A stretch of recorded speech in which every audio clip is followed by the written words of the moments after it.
Welcome to Engage, where we are inspired by Jesus impacting our city and the world. Living this way is an art form that is best when practiced together. We do this together by resisting apathy, Welcoming everyone and making sure no one is left out. participating in remedying the concerns of those around us and around the world. Telling our stories, and just by actually being, eating, and doing life together. We believe that every day is another chance to live by faith Labor in love.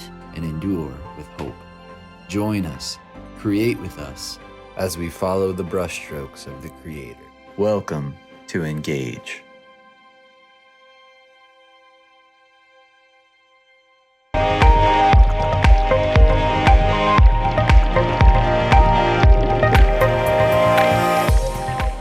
When I was a kid, I was scared of basically everything. One of the most memorable of these fears took hold of me at bedtime.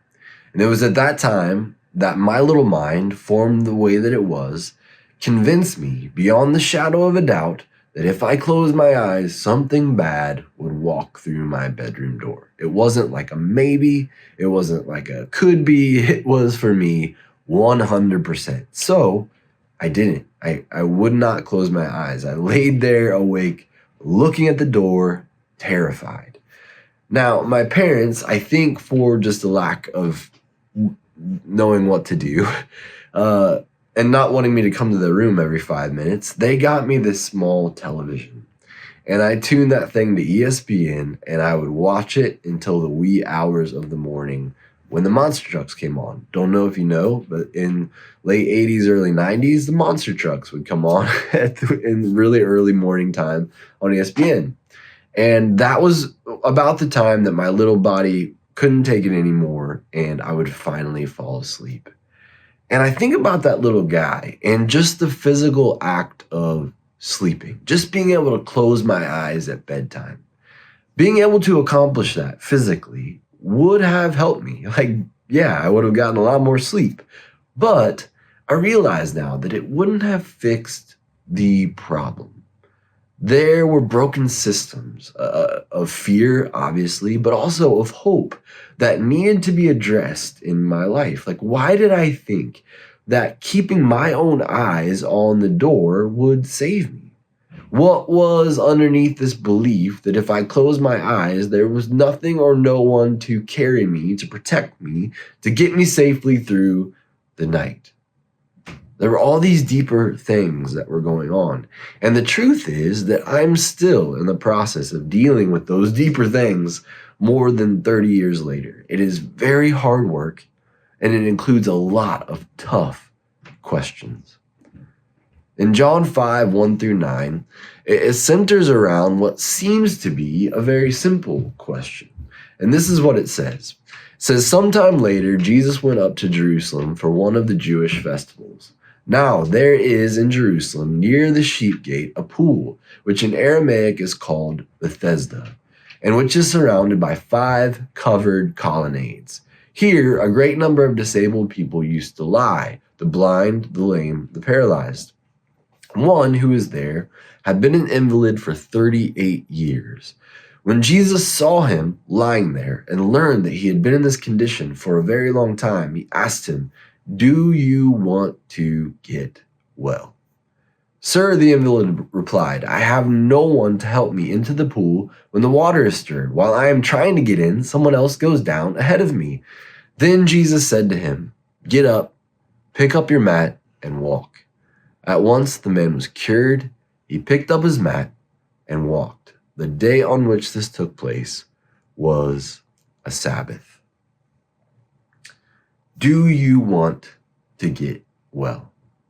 Seems like a very simple question, especially for a man that's been in this situation for close to 40 years. But if it was so simple, I think what would have happened is the man would have just said, "Yeah, for sure. Jesus heals him. He's out of there." But that's not what happens. Instead, the man presents the broken system that he is in to Jesus. Some manuscripts actually include the description of this, and some don't, but apparently what would happen is the water in the pool would stir. This was thought to be done by an angel of the Lord. And then it was basically a race down to the water. The fastest person wins, the first one there gets their healing. Now, here's the interesting thing. The Bible doesn't tell us or really give us any stories about this actually happening. I guess we could either assume that it did take place or it did not, but we don't have any record of it. And regardless, the place of wondering here for us as we hear this story is this. This system of hope that this man is putting all of his life, his healing upon, seems actually opposite to the system of hope that Jesus is presenting. In this system, the best person wins. First down to the pool, the fastest, the strongest, the luckiest even wins. And then the system of hope that Jesus seems to be presenting is different than that. The last are first. The mighty are brought low. Real kings don't ride in on great stallions or chariots, but baby donkeys. And you see, when we notice this dissonance between these two systems in this story, then the question, do you want to get well? It becomes instantly more complicated. The theologian N.T. Wright calls this a confrontation of false hope. And we are very good at creating systems of false hope for ourselves. Man, if I just get some more money, if I just get that job, or if I just get that partner, that person in my life, we also become very comfy in our unhealed lives because transformation actually means change. And not just in our behaviors sometimes, or even physical change. It might mean challenges or changes to the way we think, and we really don't like that. If I stare at that door, then nothing bad will walk through it. Well, what if it does? What if something bad does walk through that door anyway, and I make it through it okay? I come out on the other side of that challenge better than I was before. Then my system of hope would have to shift from my own eyes to the one who promised to always be with me through anything, through the valley of the shadow of death, the one who promised that in the world we will have trouble, but take heart because he has overcome the world. It's a shift to this very different system of hope that Jesus offers. And when we make that shift, it sends reverberations throughout our entire lives. So here are the questions for us to think about.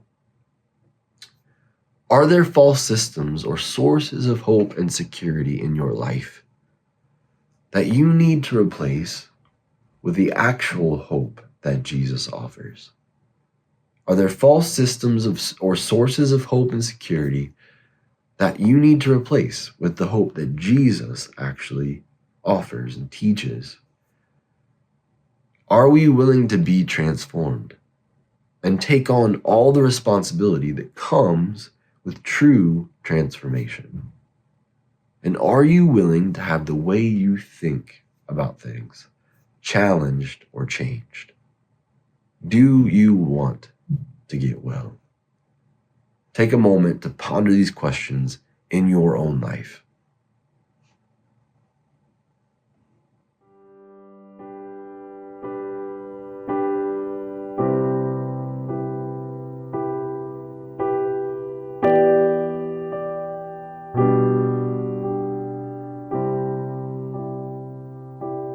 I'm so forgetful, but you always remind me you're the only one who brings me peace. You're the only one who brings me peace. I'm so forgetful, but you always remind me you're the only one who brings brings me peace.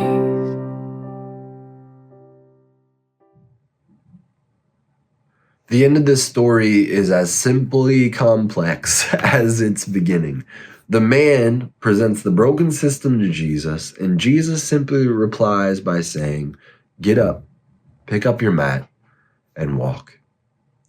Now, it was the Sabbath, a day on which the religious systems said it was unholy, illegal, against God to carry a load of any kind.